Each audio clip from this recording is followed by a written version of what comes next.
Well, everybody, we are so delighted to welcome you back to the Inner Light Project. And I know a lot of y'all listening might be wondering, where in the world have we been and what have we been up to? But throughout the past few months, we've just had different things going on for obvious reasons. But we are so proud to say that we are back now. And if you're just looking for a place to where you just want to hear people talk about stuff they've been watching on TV lately, you just really just need a break from everything that's going on, then you have certainly come to the right place.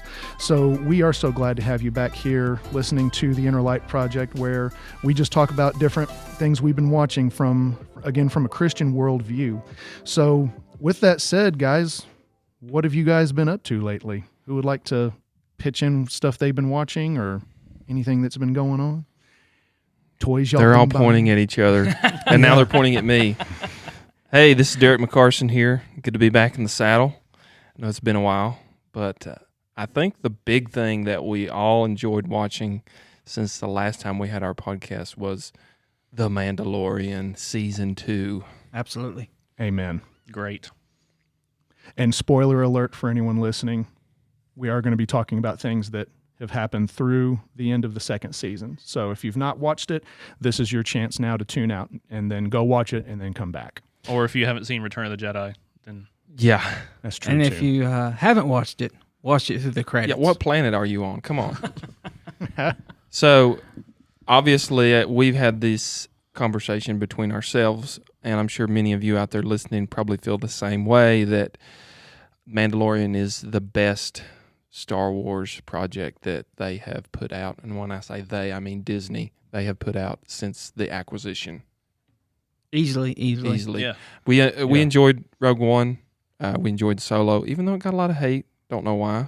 But Mandalorian totally blows them out of the water. It's kind of like that quote from Dumb and Dumber. There you go, and totally redeem yourself. So Mandalorian does that. Pills are good. Yeah.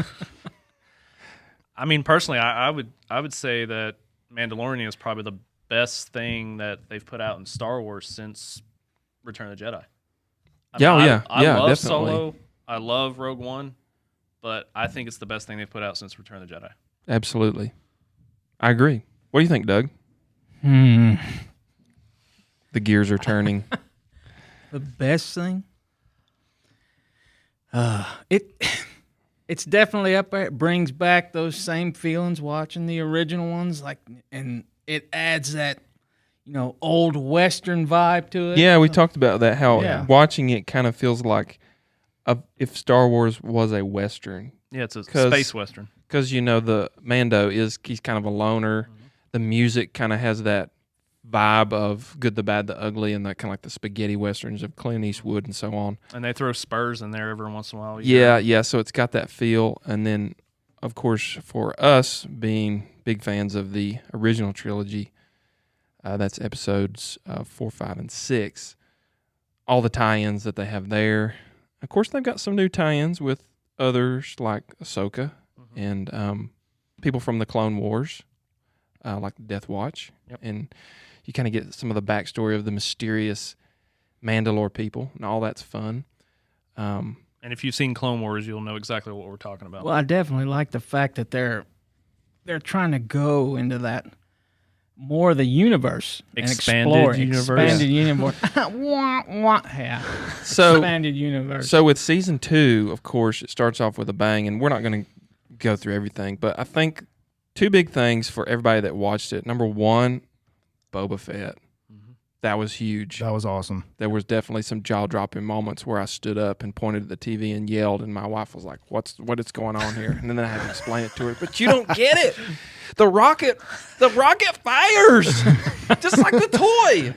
And then the shock bombs or whatever you call those. Yeah. Those from fight episode scenes, man, that's some of the most brutal stormtrooper deaths I've seen. Oh, yeah. Yeah, as soon as he, especially And when it's he put on that helmet- Disney. Yeah. Yeah, as soon as he put that helmet back on, it was just on. So, one little deep cut fact that I think it was Preston or maybe Nathan you told me about was when we first see the Boba Fett armor donned in maybe episode 1 or 2 of the season. I think it was one. The guy who's wearing it Who is that? I'm drawing Oh, a you're blank. talking about the. Is that Michael Bean? Michael Bean. No, that's not Michael Bean. He appears later in the season. Well, Is it Cad? Cad? No. He was in. Cad. well, I when just does know he Michael was Bean in The appear? Office. Now, Michael Bean appears in that episode later Ahsoka. where The Ahsoka episode. Soka. Yeah, that's right. That's where Michael Bean Okay. appears. Is it I was Cad, getting my is it wires Cad crossed. Bane? I think Cad Bane's the one that got the armor in the first. I just episode. know that actor Okay. had a short stint on The Office. I Yeah. remember Well, that. now I didn't know that. He was. He was maybe in like 1 or 2 episodes. That's of a The little Office. deeper cut than you were Hey, expecting. yeah, we just learned something. But yeah. Michael Bean is in one of the later episodes Yeah. Yes. as one of the henchmen Uh-huh. that they have to fight later on, one of the bad guys. It's Really the one where bad. Ahsoka finally makes her a live action appearance. Yes. They have that And of awesome course, fight scene. and of course, those of you who are fans of 80s, 90s action movies, sci-fi, you remember Michael Bean from Terminator. You remember him from Aliens. Tombstone, Right? Johnny Ringo. There we go. You look like someone just walked over your grave.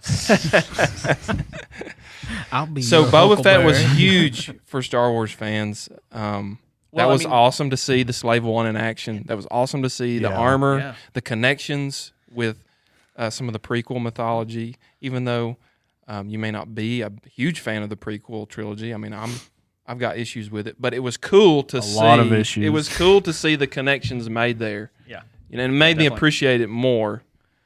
So, Mandalorian's kind of like a balm that covers over some of those sore wounds that you might have. And some of the one things you Yeah. think about, I was disappointed to see the Razor Crest get destroyed. Oh, I know. Yeah. I mean, That was a tragic scene. you're sitting there looking at the Slave One sitting there like, ooh, and then all of a sudden, boom, okay, Yeah. bye-bye. As much as that ship has went through Mm-hmm. in this series, That one made waves on social media. Well, I mean, Big time. also just in the first episode, after that story with his armor, Mando getting his armor back, Boba Fett's armor, you see Boba Fett standing on the hill there, Mm-hmm. and he's all scarred up. And I mean, it gave me chills. Yeah, so they teased and they gave clues that Boba Fett was involved way early on. If you go back and you watch some of the episodes, you see that, especially on the Tatooine episodes where they're there, you can see he's kind of in the background. Yep. And that's cool how they had been building and tying that in the whole way. well, like when that was, everybody thought that was Mando's feet that walked up to her in the sand to her body, and then it turned out it was Boba Yeah. the whole time. So that was a cool little. Well, and Derek, I know you brought up the music, and specifically a little tidbit about the music. The composer for The Mandalorian is Ludwig Göransson, who he is a Swedish composer, and he also did Black Panther and a few others. He's kind of a rising star, but a lot of people that have been reviewing the music have made similar comments to what you said about the Western type of feel. It's like a Western in space, and a lot of people have said this has been the most pivotal musical direction since John Williams originally wrote the original Star Wars theme for the first movie. That's how, and they're not trying to compare one over the other, but what the premise or the point being made is that this is the biggest musical pivot to in kind of a contrast of what the movie style was, but at the same time the style of the music is appropriate to what the show is Yeah, about. it's appropriate for the genre. It's not big and bombastic, so you're not getting Yeah. a whole symphonic score. It's a smaller story, right? It's more a personal story rather than a Yeah. huge space opera, drama, epic. Right. So I think that's cool that the music is tailored to that. Yeah, I don't think the show would be the same without the music. Yeah. I mean, the music is a big part of that show. I mean, especially like near the end when they had those Dark Troopers, that music they were Oh, playing. yeah. Now, that was a really cool connection. Dark Troopers, that was a really cool connection for old school Star Wars fans. Like in the early 90s, if you ever played Dark Forces, which was like Star Wars made on the Doom engine. Same. It was like the first 3D iteration of a Star Wars game. I played it. I think you were Kyle Katarn in that game. Correct me if I'm wrong. You may need to fact check that. But there was actually a Dark Forces 1 and 2. But in in that video game, you got to see the secret project of the Empire, which was the Dark Trooper. It kind of got buried, kind of got lost in Star Wars lore, and then they resurrected it for the Mandalorian season 2. And when I saw it, I was like, I knew exactly where that was from. I was freaking out. I was like, that is awesome. Well, see, and I noticed they definitely you can definitely tell the Empire went through several phases of the Dark Trooper, because they even mention it, saying that they started out with humans, and then half cyborg or whatever, but then they said that was the problem. The Mark 23, or but they said the human issue, that was the issue. So that's why they went full robot. Yeah, and one cool connection that they make to the prequel trilogy, which we've all got our issues with the prequel trilogies. Some more than other. Yes. The music saved it. But one of the cool tie-ins that they did make in the season was when they went to the secret cloning plant, or the secret cloning operation, and they kind of showed the test tubes. And you got to see, if you look real close in that episode, you can see a chamber where they tried to clone Snoke. Yeah. And so you kind of get a clue, or you kind of get a backstory there of where he came from, and how, he's basically engineered out of a test tube to play a role. And of course that ties into the prequels. So it kind of gives you a little fill in there on his backstory, because Abrams and company doesn't do a whole lot to flesh out who he was and all of that. So I thought that was a cool tie-in. Yeah. Well, see, and I think that's one thing that I loved about the show, was the fact that it was a bridge. Well, it was made by pretty much hardcore fans of Star Wars. One of them was one of the creators of the Clone Wars cartoon. I mean, he created Ahsoka. Dave Filoni. Yeah. Dave Filoni, and he's like a walking Star Wars encyclopedia. Yeah. I mean, I think that's why it worked out so well, because you actually had hardcore fans making the series, not somebody that's just let's just make a movie. Oh yeah, I like Darth Vader. Yeah. But so another real deep cut that was cool in that show that we finally got to see was a crate dragon.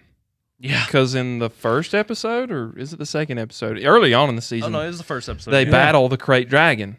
Yeah. And that was really cool to see, because that you kind of had heard about that in the mythology, or maybe you'd seen versions of it online, or different artist renditions. And finally you got to see that thing brought to the big screen. Yeah, and that was the little screen. Tremors.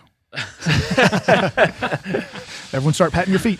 Well, see, that was the bones behind Right. 3PO and R2. Yep, when they first land on Tatooine and you see the skeleton, you're like, what is that? Yeah. As a kid, you're like, whoa, dinosaur? What is that? Yeah. Now you finally get to see the crate dragon. It's a in lot all of its bigger than I glory. thought it was Yeah. going to be. Yeah. So that was a great episode. So if you were a hardcore, like, original series Star Wars fan, The Mandalorian was great. And of course, the big coup de grace, the big climax of everything, is the final episode.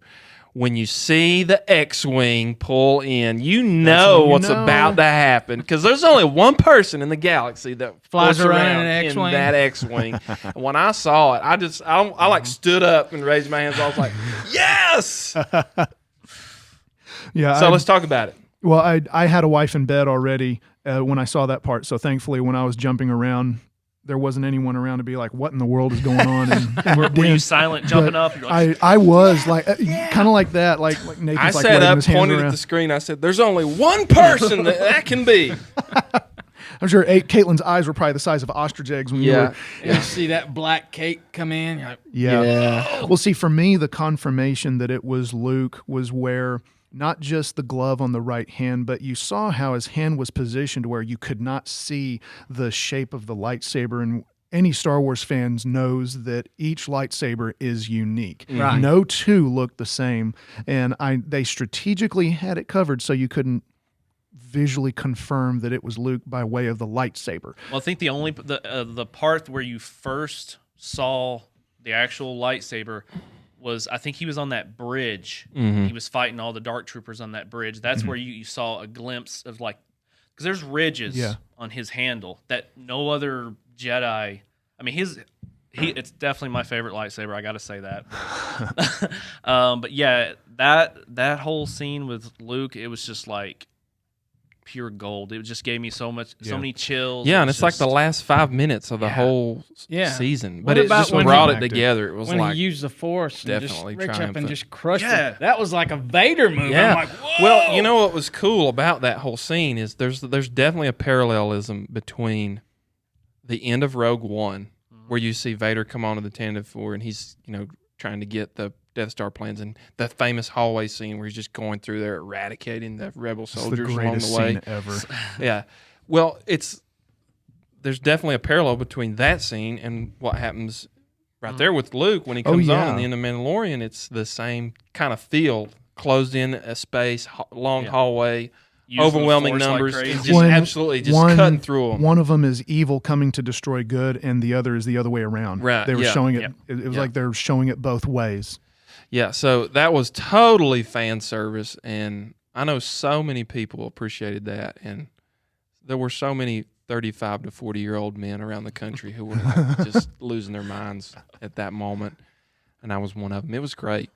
There was only – wait, Doug, I think you want to say something. Well, I was going to say, what's the lingering question now? Where's Grogu?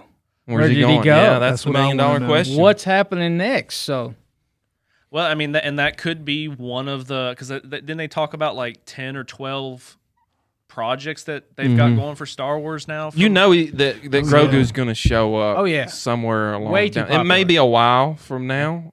I mean, we don't know, they could but even do, like, I think I was talking to you about this, Derek. They could even try to, like, recast Luke Skywalker. I know a lot of fans will not be happy about that. it's got to happen, though, eventually. Yeah. And then they could have literally a Disney Plus TV, like a mini series of Sebastian him Stan training. can do, Luke. I've seen it. So one kind of little issue that I know a lot of people sort of voiced their opinion over with Luke was the deep fake, the face. Yeah. A lot of people didn't like it. I think it was kind of divisive. I know it's a small thing, but some people saw it and was like, hey, they did a pretty good job of blending live action and the computer animation to do the deep face on the face. I mean, I thought it was pretty cool. I think maybe, Nathan, you were a little more nitpicky about it. Yes. I mean, yes. No, listen. I liked it. But I saw there were some YouTube artists. It wasn't as bad as Justice League. I was going to computer say, animation. Henry Yeah. Cavill's mustache That- CG was horrible. There's your game changer. Don't right even there. mention that. But I mean, yeah. I loved it. I mean, I'm going to say I have no issue. I'm going to go ahead and say it right now. I have no issue with it. He's going on record. He's going on record. Someone write this down. It's recorded. No, I loved it. I honestly had no problem with it. I have text somewhere where they have a different opinion from you. I'll have to pull up. Well, see, actually, from what I was reading, that Mark Hamill actually was on set, and how they did it, from what he said, is he actually stood in that final scene. Of course, not him fighting with the lightsaber. Mm-hmm. That was a stunt double. But with him actually standing there, and they actually de-aged his face. That's what I had Cool. heard too. That's from what he was saying, because he did the voice and everything. Because even if you look at the credits, it actually says Luke Skywalker, Mark Hamill, and then it says Luke Skywalker stunt double so and so. Mm-hmm. So he was actually on set there for the final. Now there was one element of the season that had me bouncing off the walls. It was the same element, but I was bouncing off the walls for completely different reasons than Star Wars fans were, and that it's the female character. Is her name Bo-Katan? Yeah. Yeah. The one Who's that who's with the Death Watch. Katie Yeah. Sackhoff played. Yeah. The reason I was going crazy was I know her from, not personally, from Battlestar Galactica, because she played Starbuck. And see, all of us that have watched Battlestar Galactica Beats, were going Bears, crazy. Battlestar Galactica. There had to be an Office reference in here. hey, he gave me a softball. Come on. Identity theft is a serious problem, Jim. Wait, what's the thing you always say, Preston, that we'll face any situation that's dumb? Oh yeah, like what do I? Yeah, I'm prepared to face any situation dumb. Or I'm prepared to take on any situation dumb enough to face me. There you go. That is the truth. It's kind of become a motto around here. Yeah. Well, Preston also just let you know about her is that she actually did the voice of Bo-Katan in the In Clone Wars. Wars. Yeah, okay. okay. And see, that was something I learned after the fact Yeah. as well. And you get her whole story if you go back and you watch the Disney Plus. Well, now it's on Disney Plus. Clone Wars animated series that tells the whole backstory of Mandalore, where Bo-Katan came from, the dark saber. Oh yeah, like, that's all another that thing. gets That's filled another in thing, there. yeah. They brought And the that's live really action. cool that they brought that in because that's supposed to be supposedly the first lightsaber. Yeah, of all big time. taser of that. You know, Mandalorian, he ended up with the black saber. the dark saber. Yeah. Yeah. So technically, And she's he's not the happy leader. about it. No, She is no. not She happy wants. She said, Yeah. "You bring him to me, I'll fight him because I want it." Yeah, so there's a little plot thread they could definitely pull on. They've set it up where if they wanted to go that direction, I mean, it's already there. They have to resolve that conflict somehow. So that could be something that they explore. Well, she voiced in Clone Wars too, didn't she? Wasn't she the voice in Clone Wars? Yeah, she was Bo-Katan. And see, that's so funny No, because the other one, the one with the saber. I can't think of her name. Yeah, that's Bo-Katan, isn't it? Mm-hmm. Yeah. we're talking about the female Mandalorian. Oh, yeah, the yeah, one yeah. that- Yeah, With yeah, the yeah. burgundy colored Yeah. hair. Yes, Yeah, yes. yeah. Okay. She Bo-Katan, I was 'cause- thinking of Ahsoka. Never mind. because Okay. they said it was like the perfect fit for her to come in to play the live action character, Mm-hmm. and she said that she worked out so well because it was just like her Yeah. coming right back to play the character again. Mm-hmm. And see, that's because I had no idea that she had voiced, because again, that's post Battlestar Galactica. Yeah. When she was, and see, you guys have to watch that because see, if you go back and watch the new, because there are two Battlestar Galactica shows. There's the one from the late '70s. Lorne Greene from Bonanza plays the commander of the Galactica. There's that show, real campy acting and stuff, but cool story. And then in around 03 or 04, Sci-Fi Channel came along and remade and did a 4-season run of remaking, and it was brilliantly done. And the movie is not canon. the movie is the Battlestar Galactica movie. Right. There was a mini series of it. Oh no, they've done 2 movies where, well, I don't know if they're exactly. Maybe I'm mini- thinking like, of something else. You might be thinking of because now Battlefield Earth, that's what I was thinking of. God. Sorry. I swear, Those- I think you brought that up on purpose because that's Doug's favorite movie. I brought my big spoon. I'm here to stir things up. Yeah, those are way that. Don't read anything into it. I Yeah. enjoyed the movie. Yeah, for anyone listening, Doesn't make you a bad person, okay? just to make everything clear, gay just So- because I'm bad gay.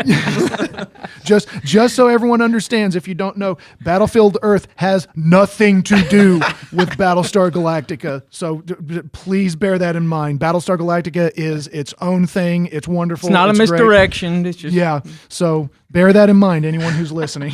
Okay, I'm gonna make a prediction Uh-oh. about the next season of Mandalorian. okay. Let's go. I hear get I get a feeling that Mando is going to go help Bo-Katan try to take back Mandalore, especially since he has the dark saber and he's the supposed, I guess, king or whatever, since he has the dark saber. And then I think Well, they got to win the planet back first. yeah. Mm-hmm. But see, we don't even know what it's under now since the Empire is not really much around. True. So, but then also I get a feeling that she's going to somehow betray him just so she can get the Darksaber back. I think that's going to sort of where the season's going to go. Lots of intrigue and speculation. It's just how it ended. And another thing they've been a lot of speculation about is the post-credit scene. Spoiler. Oh my gosh! Where yes. where Boba Fett comes in and absolutely wipes the floor of Bib Fortuna, and sits on the throne. Sad. So sad. One of my favorite. They Jabba no bother. Well, and what I realized watching that scene, right when he blasts him, I remember thinking, "Oh, look, the Greedo scene, the way it was meant to be." No dispute there about who shot first on that one. Well, here's a little Easter egg for you about the guy that played Bib Fortuna in Mandalorian. There, Yeah. he played Bib Fortuna in Episode 1, like Star Wars Episode movie. Okay. Oh, wow. Remember that little scene, Yeah, the yeah. pod racing scene? I remember. Yep. He played him. And there he was. Yeah. How funny. When I Did was not know watching all that. those behind the scenes stuff on Disney Plus, they were talking about they brought him back to play that part again. But people on the internet want to know, is Grogu somewhere eating eggs again? Oh gosh, We'll have to wait and see. So how funny. obviously, we all had fun with Mandalorian. Anything else that you guys have been feasting on? Now, and this one, Derek already knows why this has significant personal meaning to me. On Amazon Prime, I've been getting into the Vikings show.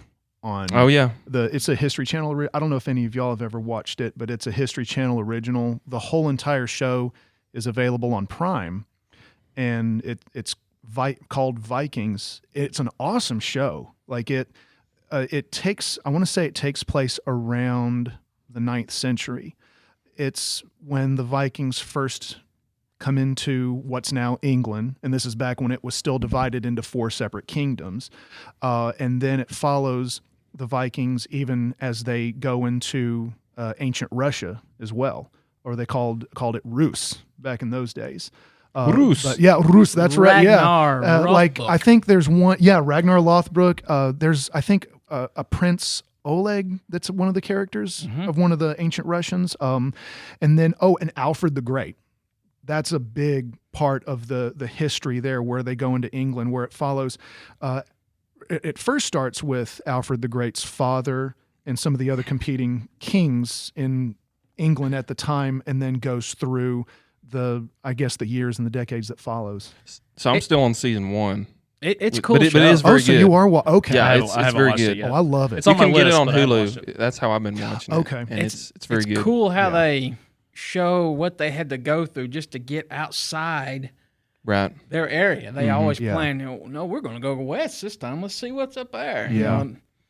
Just going through the building process and where they thought, and they run across a Christian, they didn't know, who's this Oh, and guy? that's He's the like other- an alien. And that's the other cool part about the show is they is not just the historical stuff, but they show the religious interaction of how coming across Christians for the first time influenced the Vikings' own beliefs. And the other neat thing is anyone who's ever seen any of the Thor movies, you immediately hear all kinds of Norse terminology Oh, yeah. all throughout that connect with the Thor, because of course that takes from all the Norwegian stuff. Now, I haven't watched far enough along, but it would be interesting if they had a tie-in with Basil, because he was one of the Christian monks who kind of first made inroads into the Norse culture and planted Christianity. So I haven't watched far enough. Okay. That would be interesting if they could make that tie-in. But for those of you that are history buffs or you want to chase that down and learn a little bit about more about church history, go check out Basil.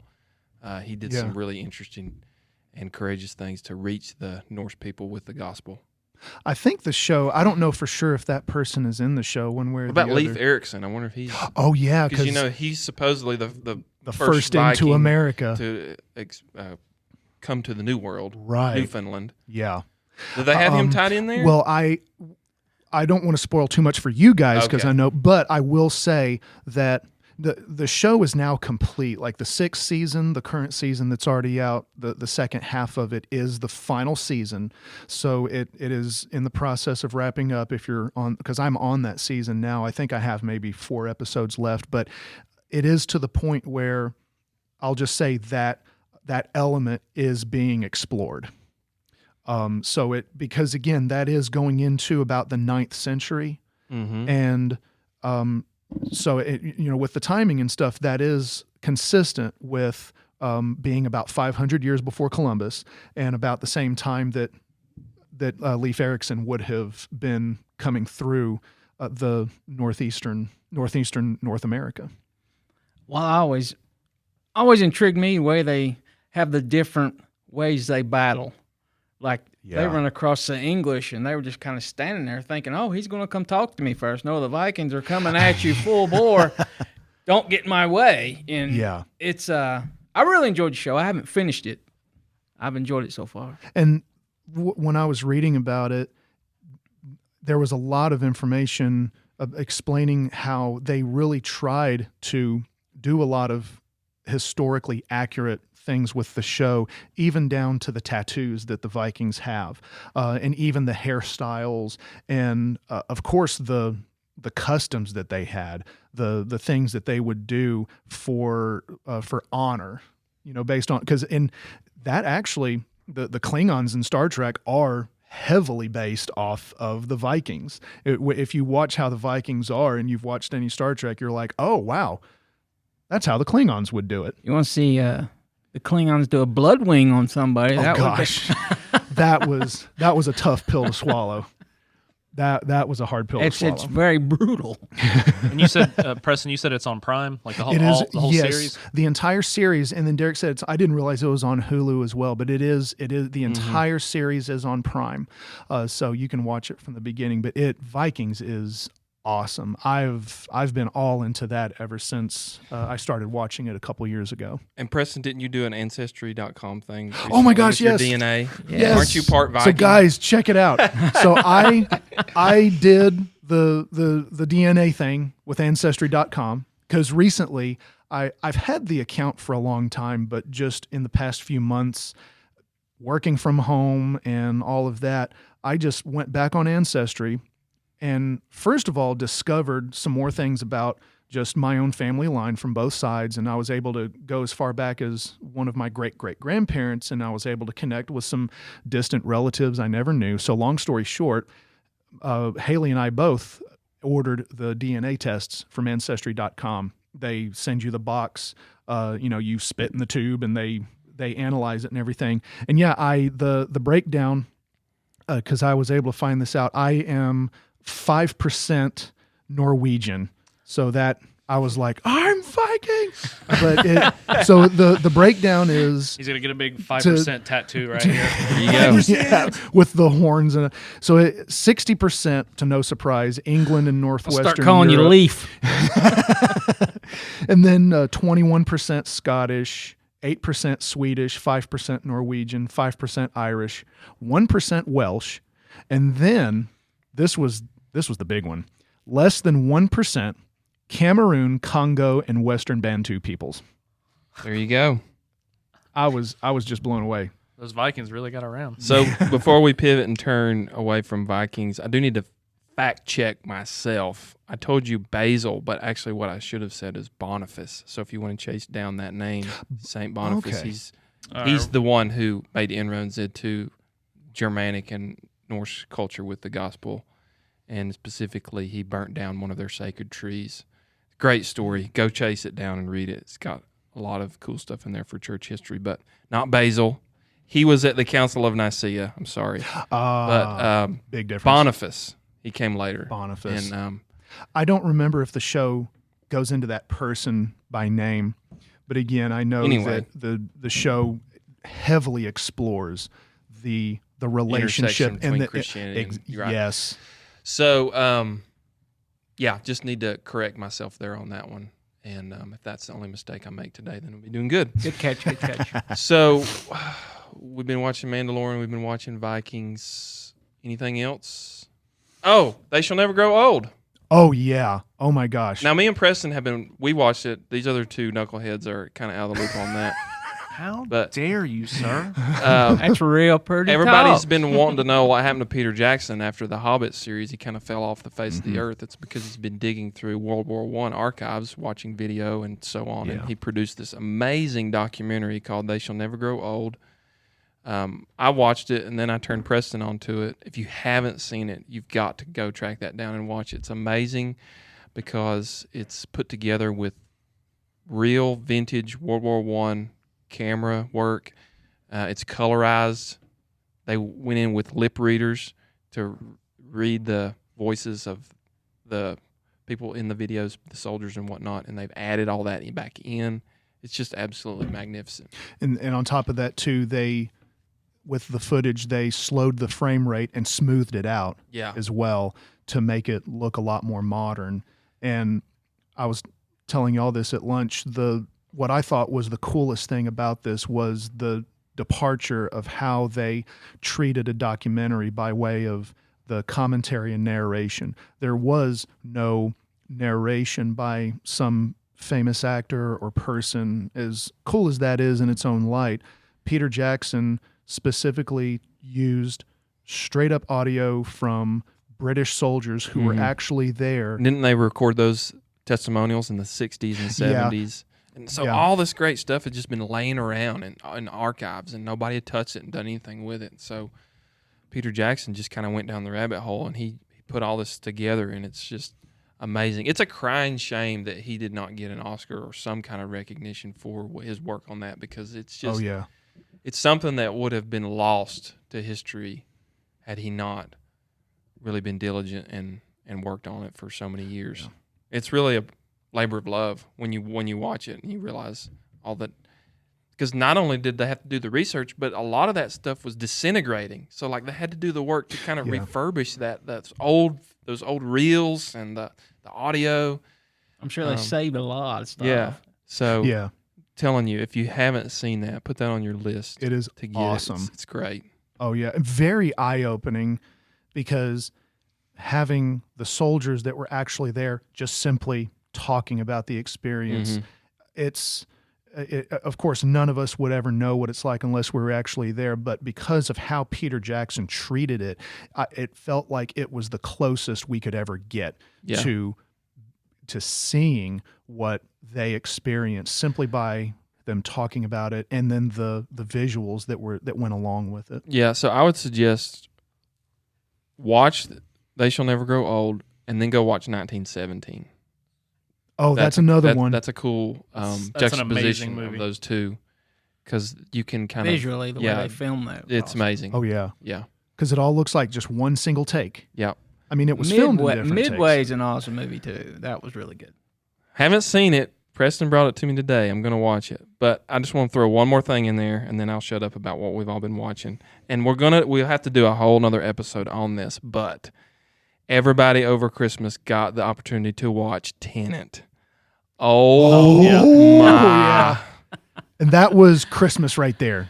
Oh, yeah. in and I of watched itself. it like Oh, a man. couple of days before Christmas, and I was just blown away. Oh, man. Christopher Nolan does it again. Yeah. He definitely has a way of. I mean, once again. Now, you will watch it the first time, and your head will be spinning, and you'll be like, Just what plan to watch it did again. I Oh, man. just watch? Take a couple of days, process, think about it, then come back and watch it again. Multiple viewings is the only way you're going to be able to get through it. It's just like Donnie Darko. When you realize Frank is the real protagonist of the movie, he's the guy that it's all about. Yeah, so Not one Donnie. little clue here on Tenet is when you watch it, if you want to do a little homework before you watch it, understand what a palindrome is. Yep. Understand how that's been used in history and what it means artistically, and then that will help you to piece together what the movie's all about and the structure of the movie and everything. But seriously, And that's Tenet, also a Tenet musical. was just so awesome. Yeah, Everything about, from the music to the acting, the casting, the plot. I mean, it was just insane. And once again, very little special effects. Yeah. Just all done in camera. Amazing stuff. Yeah. When the first time I ever heard the word palindrome in my life was in my music theory class at Baylor. Mhm. And because there are musical elements, and I mean, Johann Sebastian Bach used this element throughout some of his compositions, and he even has certain pieces that are entirely palindromes. Mhm. And it, just like you said, Derek, it's that same concept where it's the same on both ends, and it comes to one point, and it's like a mirror image. Mhm. And then, of course, Same Christopher forwards as it is Nolan. backwards. And then when you were talking about your head spinning, like at the end of Inception years ago when I watched it, my head was spinning like crazy. And then at the end of Interstellar, it was even more so. Yeah. And then when you thought that Christopher Nolan couldn't throw you for a bigger spin, here comes Tenet. Yeah. And What's he going to do does the same- next? Yeah. Yeah. What crazy thing is going to What come gift about will next? he give the world with his next film? Yeah. I can only anticipate. Yeah. But yeah, put that one on your list, folks. If you have not seen Tenet, you've got to just drop a Saturday afternoon or whatever and invest in that. Yeah. We had Wonder Woman 84 come out too. That was Yeah, and I That haven't was a good seen it, one. so you guys will have to talk about it. Hans Zimmer did the music for that. I thought it was a great score. I mean, I was real being happy a with kid, that. grow up in the 80s, I loved Yeah. the era it was in. You know, Yeah. there's a lot of nostalgia.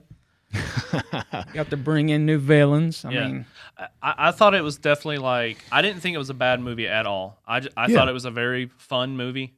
And like I said, like Doug was saying, the 80s thing, I love the 80s stuff. But it was definitely I mean, it's definitely better than Justice League. But The Zack Snyder one. we'll see about The that. Jack but, Snyder cut's coming soon. We're gonna have March. when the Zack Snyder cut comes out. We're gonna have Nathan in a judge's robe and a gavel and March 15th, he will be telling us. and a Judge Judy wig. Yeah. I will wear that wig with proudly. the lace collar. You got to have the lace collar as well. So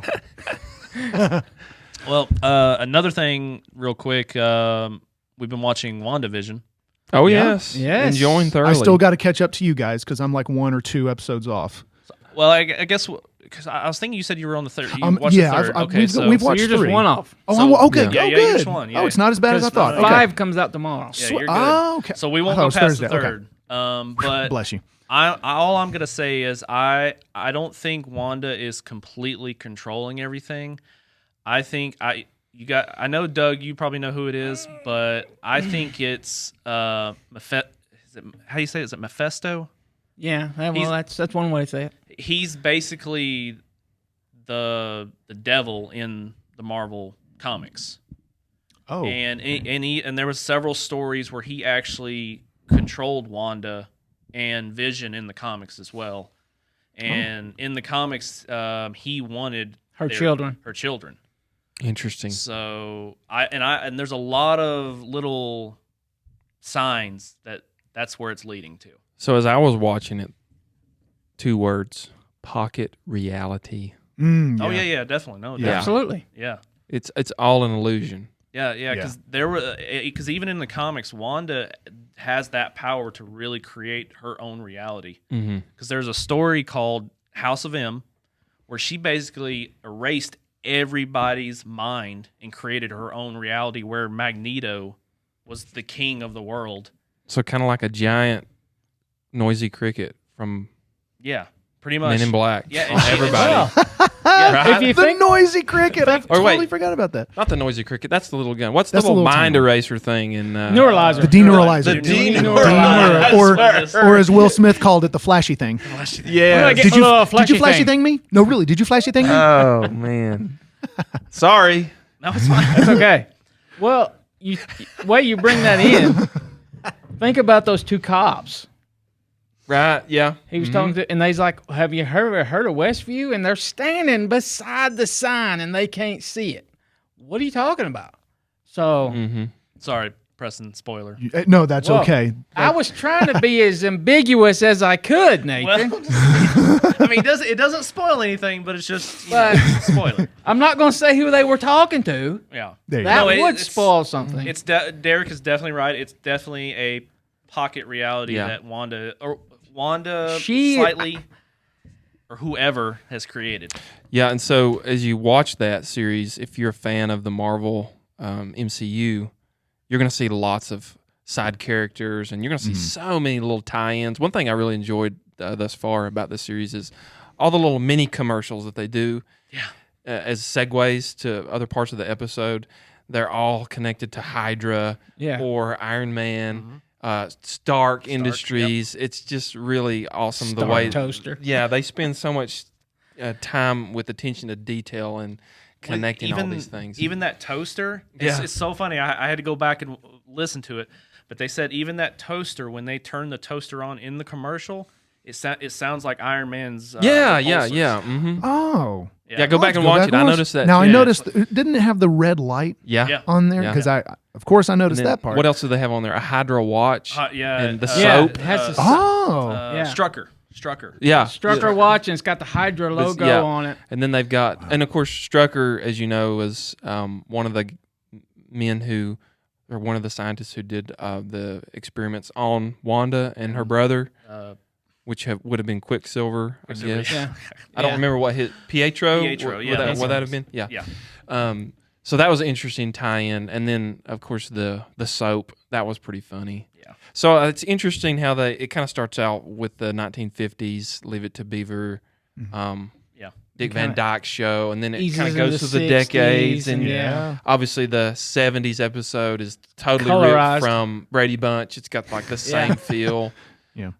So that's interesting the way that they do that walk through Yeah. classic sitcoms. Well, you It's think really about- classy.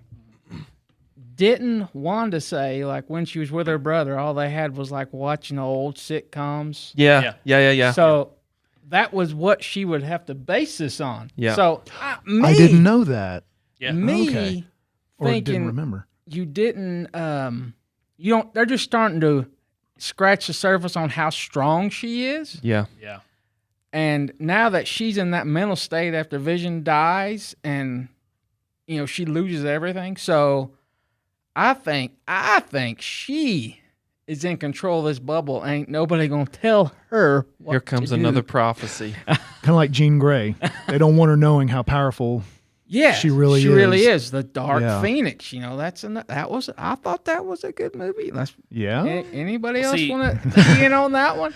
Well, see, and also if you Nathan is cringing. I know you can't see it. Triggered. Triggered. if you really if you really want to see how powerful she is, just look at Endgame. I mean, the fact that she took on Thanos by Oh, herself yeah, face and to was face. well, it probably would have killed him if he hadn't Rain fire. rain fire. Yeah. Yeah. I mean, because she was like this close. I mean, she Uh-huh. was tearing his armor off. Yeah, in and the everything. end game, she was coming for blood. Yeah. You took Well, and there's- everything from me. Yeah. And now I'm taking everything There's from a you. lot of social media chatter about that part. Yeah. And a lot of similar things to what you just said, Nathan, about how she could have killed Thanos. Well, the end of Infinity War, she was focused on Vision. She didn't want to hurt him, but she knew she had to. And let's not forget, she destroyed an Infinity Stone with one hand, Yeah. and she's pushing Thanos back. With all five, or If all y'all can four- see five Doug of right them now, can be he's stoned. actually making I'm acting the it out. motion. Yeah. Yeah. I talk with my hands. He's actually sweating a little bit right now. Hans, babe, this is radio, not television. But no. What am I, a method actor? Oh my gosh. But no, Doug is right. It definitely showed in Infinity War how that's another example how powerful is the fact that she was able to destroy one Infinity Stone, like Doug was saying, and stop, 5 more at the same time. Yeah. And I mean, that just tells you right there. And I a mean, you whole can't other think thing- of anyone else that has that power to do No. that. in Endgame, you know, there's talk of what metal was Thanos' sword made out of.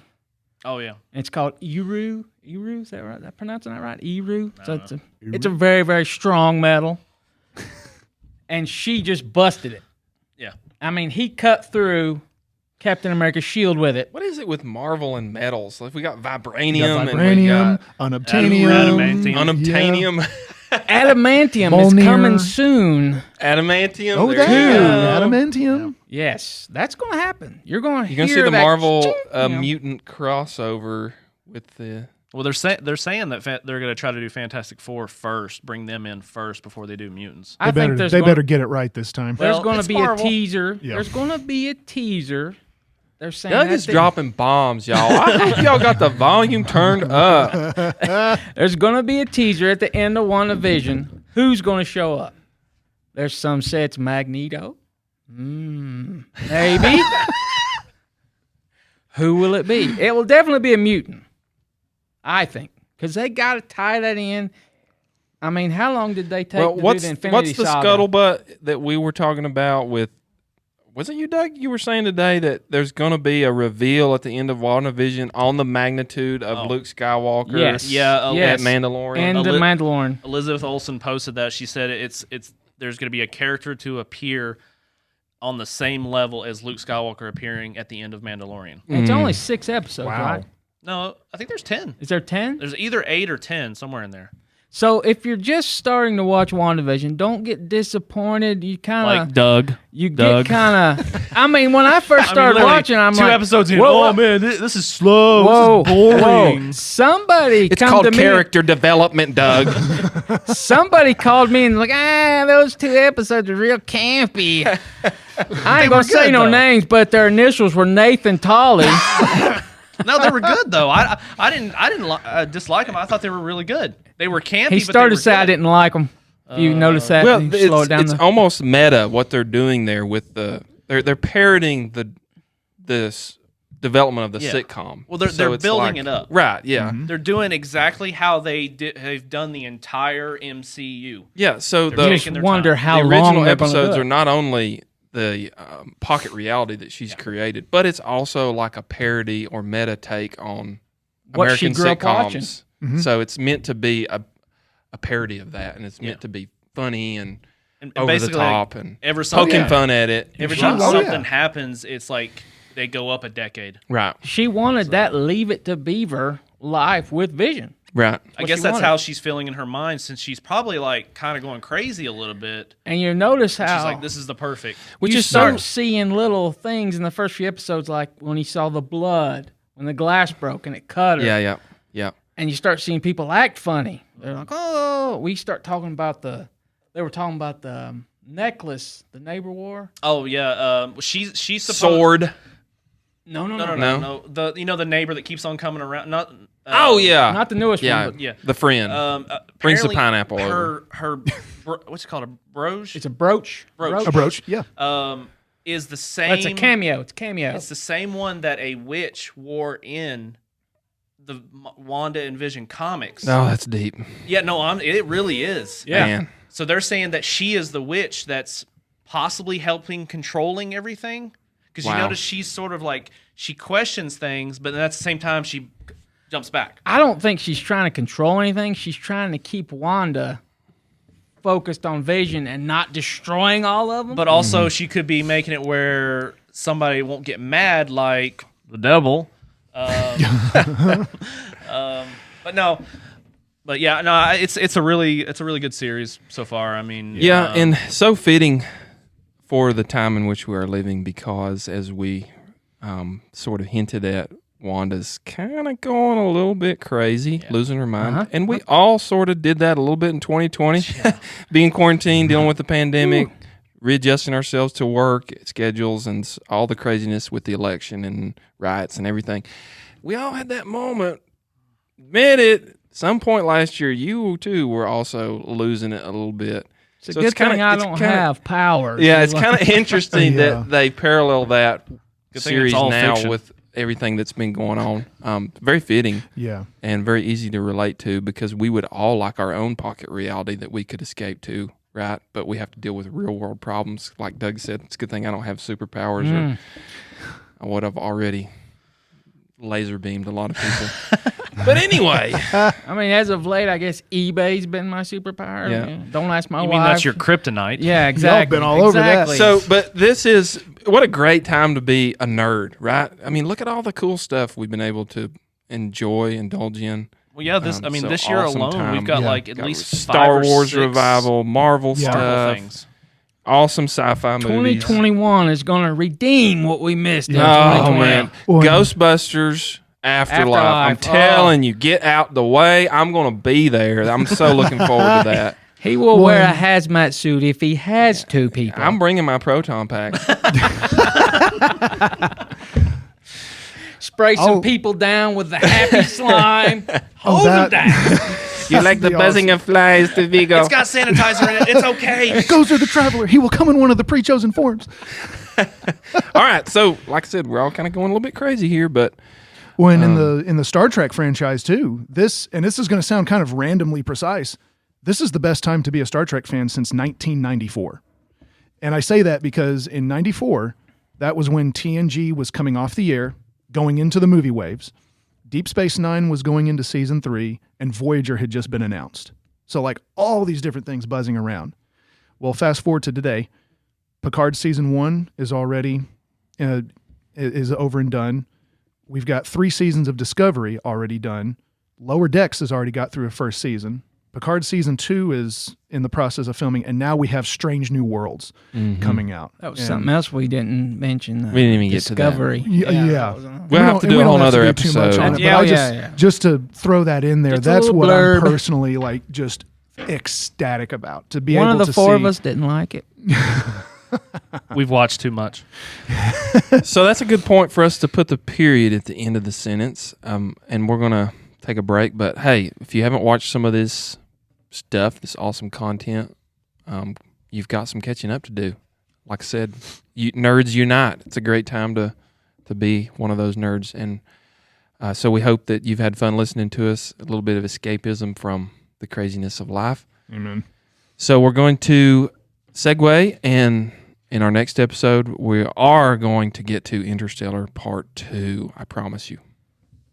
So we are so happy y'all were able to join us today for another episode of the Inner Light Project. And we just, again, wanted to just do this as a check-in to let everyone know we are here. We're still talking about just good old-fashioned awesome nerd stuff. And just want to thank y'all again for listening to the Inner Light Project. And our next episode will be Part 2 of Interstellar, where Derek is going to take us on a journey through the theological aspects of the movie Interstellar, and we're going to explore some more of those topics. So again, we're so glad you tuned in to listen, and we look forward to bringing you our next episode.